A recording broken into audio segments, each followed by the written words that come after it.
welcome back to my Halloween content reviews. We're talking about The Black Phone. Yes, I'm finally talking about some 2022 horror I have not talked about yet, and this is not going to be the only one you're going to be seeing.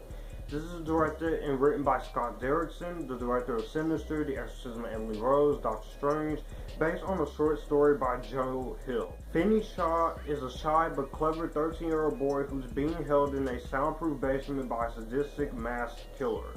When a disconnected phone on the wall starts to ring, he soon discovers that he can hear the voices of the murderer's previous victims, and they are dead set on making sure that what happens to them doesn't happen to Finney. While on the side note, his sister is also on the verge of looking for him. The Black Phone. Talk about a movie that, that came out absolutely nowhere. Now, when it comes to The Black Phone, I wasn't so sure how to make of this because I am a fan of Stephen King's stuff, and this was going to be from his son, Joe King, which was very interesting to find out after I watched the movie. But I am a fan of Scott Derrickson. I like his movies like Sinister, The Exorcism of Emily Rose, the first Doctor Strange. I think is amazingly underrated. I think it's a great film. And I actually don't mind his remake of The Day the Earth Stood Still. But going into this, I went into this with some optimistic mindset and hoping this would be great. Because I do like some of Blumhouse's movies. And Blumhouse, when they hit, they hit. When they miss, you get stuff like Black Christmas 2019. But at least they didn't do Countdown, so let's give them that. But I went into this with an optimistic mindset, and I have to say, I thoroughly enjoy The Black Phone. This is one of the best scary movies of 2022 has to offer, and I think this is definitely worth of the praise it's getting. And this is one of the most talked about scary movies this year, and for a good reason. From a directing standpoint, I have to say the directing in this movie is very good. You have some amazing directed scenes here when it comes to a lot of the actors and a lot of the performances, and just the way that Scott Derrickson builds up his tension. This is a director, he got his start doing a direct-to-video Hellraiser movie, but over the years, with each movie he's made, they get more and more into it. He gets more into his creative filmmaking, and I definitely do appreciate that, what he was doing. And that is the kind of filmmaking I love, is a director who knows what he's doing. And for the small budget that this movie has, $16 to $18 million budget, it is a hit. And I just really love the way this movie is directed by Scott Derrickson. Of course, he stepped down from Multiverse of Madness to do this movie, but I have to say, this is a nice comeback for him with horror. Like, the direction in this movie is really well done in terms of his direction. There's some great cinematography in the film. I love the cinematography work here by Jutkiewicz. I like the editing. The movie's very well edited. Mark Corbin gives a very haunting and enthralling score that leaves you hanging, that leaves you scared. Just pretty much enjoyed what the movie was offering from that. It definitely knew what it was trying to be. It wasn't trying to be anything pretentious. And the faithfulness to the source material, I haven't read the short story, but if the short story is anything like this, then you have done your job well, because I think that is the biggest thing you do need to accomplish when you go into something like this. You can have all of the execution you want, you can have a great short story, but if you ain't got the execution, your movie crumbles. I just have to say, I do love the performances in this movie. You got Mason Thames, he is Finney, and you like him. I instantly like him. He's pretty awesome in here as Finney.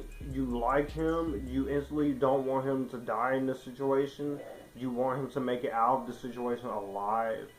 And throughout the movie, he has to convey a lot of emotions that you usually will have a mixed thing when it comes to child actors.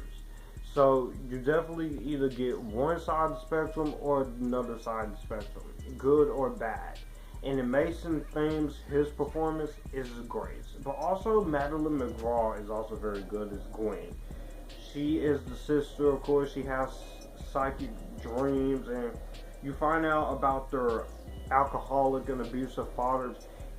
He's also really good in the movie as well for the scenes he has, but it's really Madeleine McGraw and Mason Thames that elevates this movie, because they are the two lead characters of this movie.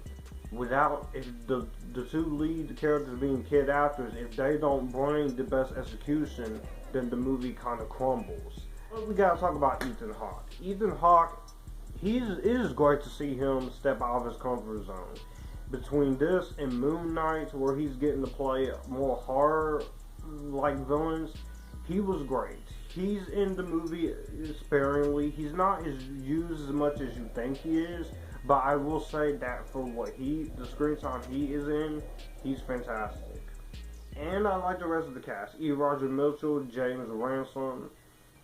This acting and this entire cast is dedicated. They are dedicated, and they commit to everything that they have on display in this movie. The story is very well told.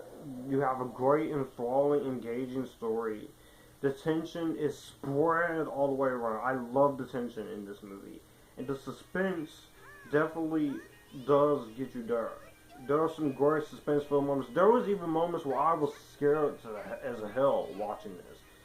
And I did not want the main character to die. I didn't. Any issues with this movie? I will say, of course, I don't really like the abuse side with the dad. That's the only thing I would take out of this movie is him. And